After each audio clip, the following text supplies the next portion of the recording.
Hello दोस्तों, good morning. स्वागत है एक बार फिर से आप सभी का एमजेटी एजुकेशन में। साथियों, आज है 7 फरवरी और आज की वीडियो में हम लोग बात करेंगे 7 फरवरी 2026 के most important daily current affair के क्वेश्चंस के बारे में। पूरी वीडियो ध्यान से देखिएगा, पूरी वीडियो डिटेल में आपको समझाई गई है। अगर वीडियो पसंद आए तो इसे लाइक, शेयर और चैनल को सब्सक्राइब जरूर करना। चलिए शुरुआत करते हैं। सबसे पहले कल के रिवीजन से। कल जो भी चीज़ें हम लोगों ने पढ़ी थी उसको 1 मिनट में रिवाइज करेंगे, फिर आज की करंट अफेयर देखेंगे। कल हम लोगों ने पढ़ा था भारत दुनिया का सबसे पहला निजी अंतरिक्ष स्टेशन बनने जा रहा है हेवन वन नाम से।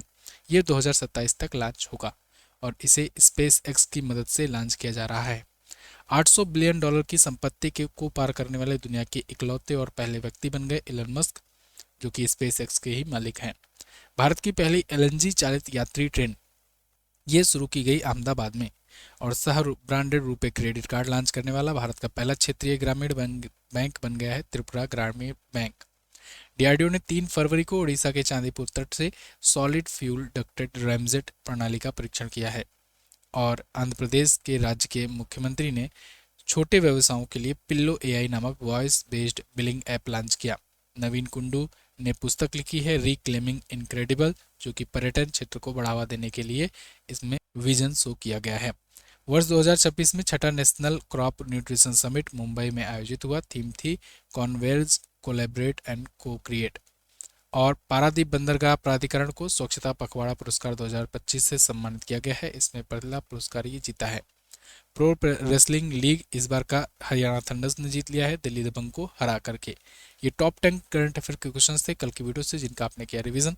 अब हम लोग बात करेंगे आज की करंट अफेयर की, लेकिन उससे पहले मैं आपको रिमाइंड करा दूं कि मंथली करंट अफेयर का पार्ट 1 जनवरी महीने का आ चुका है, इसी चैनल पर है, तो आप जाकर के उसे देख लीजिए।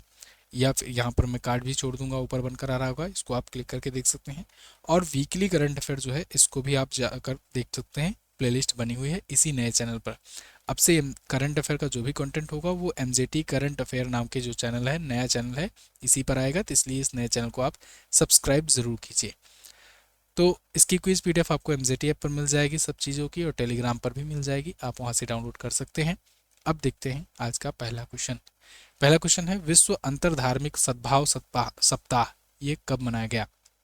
तो इस बार का विश्व अंतर धार्मिक सद्भाव सप्ताह 1 से 7 फरवरी को मनाया गया, जनवरी नहीं, फरवरी को मनाया गया, 1 से 7 फरवरी के बीच में, ठीक है ना। विश्व अंतर धार्मिक सद्भाव मतलब कि इसका मतलब ना धर्म के प्रति, मतलब सभी धर्मों का यहाँ पर सम्मान करना, सभी धर्मों के प्रति सद्भावना रखना, इसी के प्रति अवेयरनेस फैलाने के लिए ये 1 से 7 फरवरी तक हर साल मनाया जाता है। इस बार का विषय रखा गया है शांति के लिए एकजुटता, है ना। तो हर वर्ष फरवरी के पहले वीक को, यानी कि 1 से 7 फरवरी को ये मनाया जाता है। पहली बार 2011 में मनाया गया था, हालांकि यूएनजीए ने इसकी घोषणा 2010 में की हुई थी। तो इसका उद्देश्य है कि सभी धर्मों के बीच आपसी समझ, शांति और संवाद को बढ़ावा देना। ठीक है। अगला, वर्ल्ड गवर्नमेंट समिट, इसका आयोजन कहाँ हुआ? तो इस बार का भी वर्ल्ड गवर्नमेंट समिट दुबई में हुआ, हर साल की तरह ही हर बार यहीं पर होता है, यूनाइटेड अरब अमीरात के दुबई में। वर्ल्ड गवर्नमेंट समिट यानी विश्व सरकार सम्मेलन ये पूछा जाता है, याद रखना, इंपॉर्टेंट क्वेश्चन बनता है यहाँ से। 3 से 5 फरवरी तक ये इस बार आयोजित किया गया। तो भविष्य की सरकारों पर यहाँ पर चर्चा पर चर्चा होती है। अच्छा, इसमें एक मिनिस्टर अवार्ड भी दिया जाता है ना। तो द बेस्ट मिनिस्टर अवार्ड भी ये दिया जाता है। अब देखना होगा किसको दिया जाएगा इस बार का, अभी अनाउंसमेंट जब होगा तो मैं आपको बताऊंगा। तो सेपिंग फ्यूचर गवर्नमेंट्स ये इस बार का मोटो रहता है। इस बार क्या, ये हमेशा ही रहता है, सेपिंग फ्यूचर गवर्नमेंट, यही इसका मोटो रहता है, या थीम आप समझ सकते हो। ठीक है। तो 150 से ज़्यादा देशों के 35 से ज़्यादा राष्ट्राध्यक्ष, प्रधानमंत्री और प्रतिनिधि ये सब भाग ले रहे हैं। साथ ही साथ डब्ल्यू आईएमएफ, वर्ल्ड बैंक ये सब हिस्सा लेते हैं। वर्ष 2024 में भारत को, कतर को और तुर्की को गेस्ट ऑफ ऑनर भी बनाया गया था, हालांकि 2024 नहीं है इस बार। अगला, अच्छा, जनवरी महीने की ई बुक भी आ गई है, तो जो लोग मंथली ई बुक से पढ़ते हैं वो लोग ई बुक जा कर के ले लें। मात्र 20 रुपये में ई बुक होती है, और आप जा कर के एक बार ई बुक लोगे ना तो आपको समझ में आएगा कि किस प्रकार से सिस्टमेटिक ढंग से आपको चैप्टर वाइज कंटेंट पढ़ाया जाता है। Q&A मोड में होता है, क्वेश्चन आंसर एक्सप्लेनेशन के साथ होते हैं। तो आप बेहतरीन तरीके से अपना प्रैक्टिस कर सकते हैं। हिंदी और इंग्लिश दोनों लैंग्वेज में ई बुक होती है। ऐसे ही 6 महीने की, 3 महीने की, वार्षिकांक, ये सब आती है। तो आप सब कुछ MZT ऐप पर प्राप्त कर सकते हो। कुछ इस प्रकार से हमारे कंटेंट रहते हैं चैप्टर वाइज, और उसमें क्वेश्चंस की संख्या, सब कुछ चैप्टर के सामने, कौन सा कितने पेज से कितने पेज तक है, सब दिया रहता है। तो आप इसे जाकर प्राप्त कर सकते हो। अब और भी बेहतर आपको शो हो रही है। तो MZT ऐप पर मिलेगा। MZT app Google play store से डाउनलोड करके रखिए। चलिए अगला क्वेश्चन, WPL 2026 का खिताब किस टीम ने जीता? तो विमेंस प्रीमियर लीग इसका समापन हो चुका है और रॉयल चैलेंजर्स बेंगलुरु ने एक बार फिर से इसका खिताब जीत लिया है। RCB की टीम 2 बार विजेता हो गई। ये चौथा संस्करण था। 2 बार मुंबई इंडियंस की टीम जीती है, 2 बार RCB यानी रॉयल चैलेंजर्स बेंगलुरु की टीम जीत ली है। ये विमेंस प्रीमियर लीग की बात हो रही है, IPL की नहीं। IPL की नहीं, ये WPL की बात हो रही है, महिलाओं की। ठीक है ना? तो महिलाओं वाली टीम ने 2 बार मुंबई ने, 2 बार बेंगलुरु ने जीता हुआ है। बेंगलुरु की कप्तान आप जानते हो स्मृति मंधाना है, और महिला मुंबई इंडियंस वाली कप्तान कौन है? अ, हरमनप्रीत कौर, जो कि मेन वाली टीम की है। अच्छा एक चीज़ और, यहाँ पर दिल्ली कैपिटल जो आपको दिख रही ना, बहुत इसके लिए साइड होता है।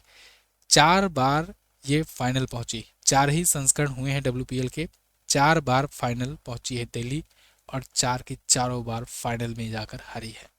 तो आप सोचिए, दिल्ली कैपिटल चौथी बार हार गई, और प्लेयर ऑफ द मैच भी बनी है, क्योंकि फाइनल में उन्होंने 41 गेंदों में शानदार 87 रन मारे, और इस वजह से ये टीम को जिताई भी। खैर 6 करोड़ विजेताओं को मिले, उपविजेता को 3 करोड़ मिले हैं। तो ऑरेंज कैप भी और जो उसे मिलता है जो सबसे ज़्यादा रन बनाया रहता है, तो स्मृति मंधाना को मिला। पर्पल कैप उसे मिलता है जो सबसे ज़्यादा विकेट लिया रहता है, तो इस बार सोफी डिवाइन को और नंदिनी शर्मा को संयुक्त रूप से मिला, क्योंकि दोनों ने 17-17 विकेट लिए हैं। Okay, player of the tournament Sophie Devine को मिला है। अगला, ये कुछ और घरेलू क्रिकेट टूर्नामेंट हैं जो आयोजित हुए हैं इस साल और पिछले साल मिलाकर। तो इसके जो विजेताओं की लिस्ट है वो यहाँ पर है, आप इसको रिकॉल कर लीजिए। जैसे विजय हजारे ट्रॉफी 2025-26 विदर्भ ने जीत लिया, सैयद मुश्ताक अली ट्रॉफी झारखंड ने, ईरानी कप विदर्भ ने, और दलीप ट्रॉफी सेंट्रल जोन ने जीता है। वहीं रणजी ट्रॉफी 2024-25 का विदर्भ ने जीता। अगला, 2026 का शीतकालीन ओलंपिक का मेजबान कौन है? तो 2026 का शीतकालीन ओलंपिक होगा इटली में। कहाँ पर? इटली में होगा। आप जानते हो ना कि 2020 में जैसे ओलंपिक हुआ, फिर अगला 2024 में होगा, है ना? हालांकि कोविड की वजह से 2021 में हुआ था, फिर 2028 में होगा। तो ये 4 साल के अंतराल पर ऐसे चल रहा है अपना। ऐसे ही 4-4 साल के गैप पर शीतकालीन चलता है, यानी 2022 में हुआ, फिर 2026 में होगा, फिर 2000 ऐसे 28 में होगा। तो इसका 4 साल अलग चल रहा है, इसका 4 साल अलग चल रहा है। तो ग्रीष्मकालीन जो होता है वो बहुत फेमस होता है, उसको सब लोग जानते हैं, पहचानते हैं। शीतकालीन होता है जो वो कम लोग जानते हैं, पहचानते हैं, क्योंकि शीतकालीन में मैक्सिमम जो होते हैं वो बर्फ़ में खेले जाने वाले खेल होते हैं, और बर्फीले जो देश होते हैं वही पार्टिसिपेट इसमें ज़्यादा करते हैं। खैर अब तो दुनिया भी धीरे धीरे इसमें इंटरेस्ट दिखा रही है, लेकिन जैसे बहुत कम ही पार्टिसिपेशन हो पाता है। फिलहाल इस बार इटली में आयोजित होने जा रहा है, मिलान शहर में होगा और कोर्तिना शहर में होगा। बहुत ही फेमस शहर है दोनों। तो दोनों इसकी मेज़बानी करेंगे इटली में। 6 फरवरी से शुरू होकर 22 फरवरी तक ये चलेगा, और San Siro stadium Milan Italy में इसका उद्घाटन समारोह और समापन होगा वेरेना के प्राचीन रोमन एम्पीथियर वेरेना में। टीना इसका शुभंकर चुना गया है। अच्छा, जैसे ही शीतकालीन ओलंपिक होगा तो फिर उसके जस्ट बाद शीतकालीन पैरालंपिक होगा। तो जब शीतकालीन ओलंपिक होगा तो उसका शुभंकर यानी मस्कट है टीना। ठीक है, ये हल्के रंग का स्टॉट है या नेवला है। और पैरालंपिक का शुभंकर है माइलो। ठीक है, ये गहरे रंग का स्टॉट है और मिलान का प्रतीक है। ठीक है, मोटो रखा गया है इट्स योर वाइब। और इस बार स्की माउंटेनिंग को नया खेल के रूप में शामिल किया गया है। इसको आप याद रखिए, ये इंपॉर्टेंट पॉइंट है, पूछा जाएगा आपसे।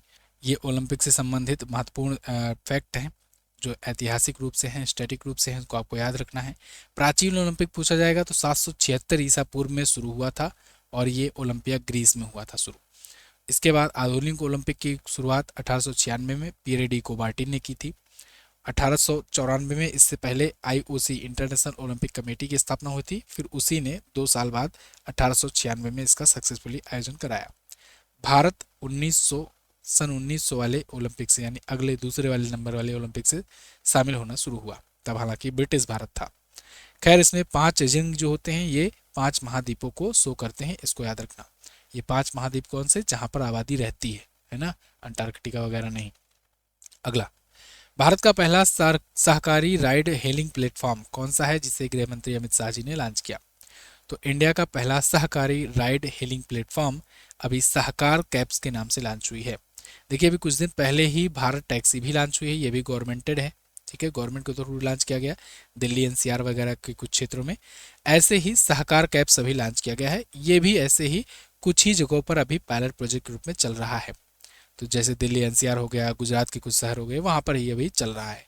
आगे 3 वर्षों में कहा जा रहा है पूरे देश में इसका विस्तार किया जाएगा। क्यों ऐसा किया जा रहा है, देखो इससे 2 फायदा। एक तो सरकार ने देखा कि भाई ये जैसे ओला उबर जैसी रैपिडो जैसी कंपनियां आई और अचानक से इन्होंने बड़ी मात्रा में एम्प्लॉयमेंट देना शुरू किया, लेकिन तो एम्प्लॉयमेंट तो इससे जनरेट हुआ, लेकिन इससे दिक्कत भी हो जाता है, कभी कभी ये लोग एक्सप्लॉयट भी करती हैं ड्राइवर्स को, तो उनको बहुत कम फीस लेती हैं या फिर उनसे भी चार्ज वसूलती हैं। तो इस सब को देखते हुए सरकार ने कहा नहीं, इसको मोनोपोली ना क्रिएट होने दो, इसमें गवर्नमेंटेड भी ऐसा चीज़ ला देते हैं कुछ, जिससे कुछ लोग को जिनको गवर्नमेंटेड भरोसा रहे तो वो आए, तो जिससे जो सरकारी जो प्राइवेट कंपनियां हैं वो इसमें ड्यूओपॉली मोनोपॉली ट्राइपॉली ये सब ना क्रिएट कर पाए। मतलब ऐसा ना हो कि वो जब मन चाहा दाम बढ़ाएं एक साथ ही सब लोग बढ़ा दें, है ना, जैसे टेलीकॉम सेक्टर में हो रहा है, पहले जियो बढ़ाएगा फिर एयरटेल बढ़ा देगा फिर आइडिया वोडाफोन भी बढ़ा देगा, तो फिर सबके सब वैसे ही हो जाएंगे, फंस जाएंगे। तो इसलिए ये सब चीज़ें ना हो पाए, तो ऐसे में भारत सरकार भी ऐसी चीजें शुरू कर रही है। अगला है, गुरुग्राम में आयोजित 24वां वसंत उत्सव में थीम स्टेट कौन चुना गया। 24वां वसंत उत्सव आयोजित किया जा रहा है गुरुग्राम हरियाणा में, और इस बार का थीम स्टेट राजस्थान को चुना गया है। थीम स्टेट मतलब कि जिसको डेडिकेट करके जिसको मतलब समर्पित ये उत्सव होगा, तो इस बार का राजस्थान है समर्पित उत्सव, या कहें कि डेडिकेटेड समर्पित राज्य। तो थीम स्टेट है, सांस्कृतिक और पारंपरिक यहाँ प्रदर्शन दिखाए गए राजस्थान के। तो 1 फरवरी 2026 को गुरुग्राम के सुशांत लोक स्थित सांस्कृतिक केंद्र में यह आयोजित किया गया, और इसमें कालबेलिया, घूमर, कच्ची घोड़ी, भवाई ये सब प्रसिद्ध लोक नृत्य हुए जो कि राजस्थान में काफ़ी ज़्यादा प्रसिद्ध हैं, ठीक है। उसमें से यूनेस्को द्वारा कालबेलिया को मान्यता भी प्राप्त है। अगला है, असम में किस देश की महारानी को सोल्जर ऑफ ह्यूमैनिटी पुरस्कार से सम्मानित किया गया। सोल्जर ऑफ ह्यूमैनिटी पुरस्कार से भूटान की महारानी को सम्मानित किया गया है, असम में सम्मानित किया गया इनको। भूटान की महारानी जो हैं एक्चुअल में एक महिला सशक्तिकरण को लेकर फाउंडेशन चलाती हैं, तरायन फाउंडेशन। तो तरायन फाउंडेशन के माध्यम से ग्रामीण विकास, महिला सशक्तिकरण, मानवता की सेवा, इसमें ये योगदान देती हैं। तो इनके इन्हीं योगदानों को देखते हुए असम के कोकराझार जिले में एक बोडोलैंड यूनिवर्सिटी है, वहीं पर एक समारोह आयोजित हुआ और इनको सोल्जर ऑफ ह्यूमैनिटी पुरस्कार 2025 दिया गया है। 22वां इसका संस्करण था, और Upendra Nath Brahma soldier of humanity पुरस्कार इसका पूरा नाम है। भूटान की महारानी है, इनको ये दिया गया है, ठीक है ना। अगला, पुरस्कार राशि के रूप में 2 लाख रुपए की नगद राशि थी। अगला, विश्व समुद्री खाद्य कांग्रेस 2026 का आयोजन भारत के किस शहर में किया जा रहा है। विश्व समुद्री खाद्य कांग्रेस का आयोजन हो रहा है चेन्नई में। चेन्नई आप जानते हो तमिलनाडु में है, तमिलनाडु की राजधानी है, और वहीं पर एम्पेडा और IAFII के द्वारा ये आयोजित किया जा रहा है समुद्री खाद्य निर्यात को बढ़ावा देने के लिए। द्विवार्षिक ये वैश्विक कार्यक्रम है, मतलब कि 2 वर्षों में एक बार होगा। इस बार की थीम रखी गई है sustainable solution for inclusive growth, sustainable solutions for inclusive growth. तो 9 से 11 फरवरी तक आयोजित हुआ विश्व समुद्री खाद्य कांग्रेस। 9 तारीख से शुरू होगा, 11 फरवरी तक चलेगा, चेन्नई में, तमिलनाडु में। ओके, तमिलनाडु आया है, तमिलनाडु देखिए मैप में यहाँ पर है, दक्षिण में तमिलनाडु। राजधानी इसकी चेन्नई होती है। MK स्टालिन यहाँ पर DMK पार्टी से CM है। RN रवि यहाँ के गवर्नर हैं। पुलकट, कालीवल्ली, सिंगालनरूर यहाँ की झीलें हैं। Guindy national park, Annamalai tiger reserve, Mudumalai national park प्रमुख नेशनल पार्क है। दर्रे में पलक्कड़ दर्रा है। भरतनाट्यम, करगट्टम, ओलियट्टम यहाँ के लोक नृत्य हैं। 38 जिले, 234 विधानसभा में सीटें, लोकसभा में 39 और 18 राज्यसभा में यहाँ से सीट जाती है। अगला, ऑस्ट्रेलियन ओपन 2026 का महिला एकल किसने जीता। Very very most important question. देखिए क्या है कि अभी पुरुष एकल मैंने आपको बताया था कार्लोस अल्कराज ने जीता, अब महिला एकल भी हो चुका है। एलेना रायबकिना ने जीता है विमेन सिंगल का खिताब। आप जानते हो 6 इवेंट होते हैं, मैं सबका अभी दिखाऊंगा आपको विनर्स का लिस्ट पूरा। तो एलेना रायबकीना ने इस बार का महिला एकन जीता। इन्होंने अरीना सबलेंका को हराया फाइनल में, ठीक है ना। एलेना रायबकीना ये कजाकिस्तान की रहने वाली है। कहाँ की रहने वाली है, कौन से खिलाड़ी, ये भी पूछा जाता है। तो ये कजाकिस्तान की है, ठीक है ना। तो इनका ये दूसरा ग्रैंड स्लैम है। इससे पहले 2022 में विंबलडन इन्होंने जीता था। ऑस्ट्रेलियन ओपन ये साल का पहला ग्रैंड स्लैम होता है और टेनिस से संबंधित टूर्नामेंट होता है। ओके, तो 4.15 मिलियन ऑस्ट्रेलियन डॉलर यानी लगभग 22 करोड़ रुपए इनको मिले हैं। अब आते हैं पूरी लिस्ट पर। तो ऑस्ट्रेलियन ओपन 2026 की ये पूरी विनर्स की लिस्ट है। जैसे 5 इवेंट होते हैं, men's single, women's single, men's doubles, women's doubles और मिक्स डबल्स। तो मेंस सिंगल को जीता कार्लेस अल्कराज ने, स्पेन के हैं। इन्होंने नोवाक जोकोविच को हराया जो कि सबसे ज़्यादा ग्रैंड स्लैम विजेता है। एलेना रायबकीना ये महिला एकल जीत रही हैं, कजाकिस्तान की हैं। बेलारूस की आर्याना सबलेंका को हराया इन्होंने। और क्रिश्चियन हैरिसन ये अमेरिका के हैं और नील स्पुकी ये ब्रिटेन के हैं। इन दोनों की जोड़ी ने पुरुष युगल जीता है। और एलिस मार्टिस और झांग सुआई ये चीन और बेल्जियम के दोनों, इन दोनों की जोड़ी ने विमेंस डबल जीता है। और वहीं ओलिवा गैडकी और जॉन पियर्स इन दोनों की जोड़ी ने मिक्स डबल्स जीता है, दोनों ही ऑस्ट्रेलिया के हैं, ठीक है। अगला, हाल ही में समाजशास्त्री आंद्रे बेटेल का निधन हो गया। ये कितने उम्र में इनका निधन हुआ है? तो इनका निधन हुआ 91 वर्ष की उम्र में। इनको भारत का तीसरा सर्वोच्च नागरिक सम्मान पद्म भूषण भी मिल चुका है। इनकी बहुत ही फेमस किताब थी एक, कास्ट क्लास एंड पावर, 1965 में आई थी, बहुत ही चर्चित पुस्तक थी। तो आंद्रे बेटेल ये समाजशास्त्री थे। नई दिल्ली में इनका निधन हुआ। 2007 में भारत सरकार ने इन्हें नेशनल रिसर्च प्रोफेसर नियुक्त किया था और दिल्ली के स्कूल ऑफ इकोनॉमिक्स में समाजशास्त्र के प्रोफेसर भी रहे थे लंबे समय तक। इसके बाद अशोका यूनिवर्सिटी के चांसलर भी रह चुके थे, ठीक है। अब पिछले दिनों में कुछ और भी प्रमुख व्यक्तित्व हैं जिनके निधन हुए हैं, उनका रिवीजन करेंगे। जैसे दविंदर सिंह गर्चा भारतीय हॉकी खिलाड़ी थे, इनका निधन हुआ। और फादर थॉमस वी कुलनुलकर ये पद्मश्री सम्मानित थे, सीबीएसई के अध्यक्ष, इनका निधन हुआ। आंद्रे बेटेल का निधन हुआ। के शेखर का भारत की पहली 3D फिल्म इन्होंने बनाई थी। विनोद कुमार शुक्ला जो कि पिछली बार ज्ञानपीठ पुरस्कार पाए थे। शिवराज पाटिल पूर्व गृह मंत्री थे। फ्रैंक ग्रहरी विश्व प्रसिद्ध कनाडाई अमेरिकी वास्तुकार थे। स्वराज कौशल ये मिजोरम के पूर्व राज्यपाल थे। रॉबिन स्मिथ इंग्लैंड के क्रिकेटर थे। सर टॉमस स्टॉपर्ड ये ब्रिटिश नाटककार थे। कुमारी कमला भरतनाट्यम शास्त्रीय नृत्य शैली थी। धर्मेंद्र प्रसिद्ध अभिनेता थे। तो ये थे टॉप 10 करंट अफेयर के क्वेश्चन। आई होप आपको वीडियो पसंद आई होगी। पसंद आई है तो इसे लाइक और शेयर कीजिएगा। पीडीएफ इसकी मिलेगी आपको शाम को 9 बजे, ठीक है ना।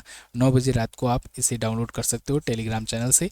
MJT एजुकेशन के नाम से टेलीग्राम चैनल है। बाकी आप हमारी ई बुक वगैरह ले सकते हो। व्हाट्सएप का नंबर है 7235939467, ठीक है ना। इस पर आप व्हाट्सएप करके आप UPI के माध्यम से भी ई बुक ले सकते हो। कल मैंने आपसे पूछा था युमनाम खेमचंद सिंह ये सरकार के गठन के साथ मणिपुर से राष्ट्रपति शासन हटाया, ये कब हटाया जाएगा? तो 13 फरवरी को हटाया जाना था, लेकिन ये इंस्टेंटली हटा दिया गया 4 से 5 फरवरी को ही। माउंट एकांकागुआ की ऊंचाई कितनी है? तो 6961 मीटर है और ये एशिया के बाहर दुनिया की सबसे ऊंची चोटी है। और माउंट एकांकागुआ दक्षिण अमेरिका की भी सबसे ऊंची चोटी है, ठीक है ना। लेकिन एशिया के बाहर सबसे बड़ी ऊंची चोटी है, ये भी याद रखना, ये क्वेश्चन बना है। NPCI की स्थापना कब हुई थी? ये आपको आज बताना है। एलन मस्क की संपत्ति में भारी उछाल किन 2 कंपनियों के विलय के कारण हुई है? ये भी कमेंट करके बताइएगा। Thank you so much. मिलेंगे अगली वीडियो में अगले क्वेश्चन में। तब तक के लिए नमस्कार, जय हिंद, वंदे मातरम।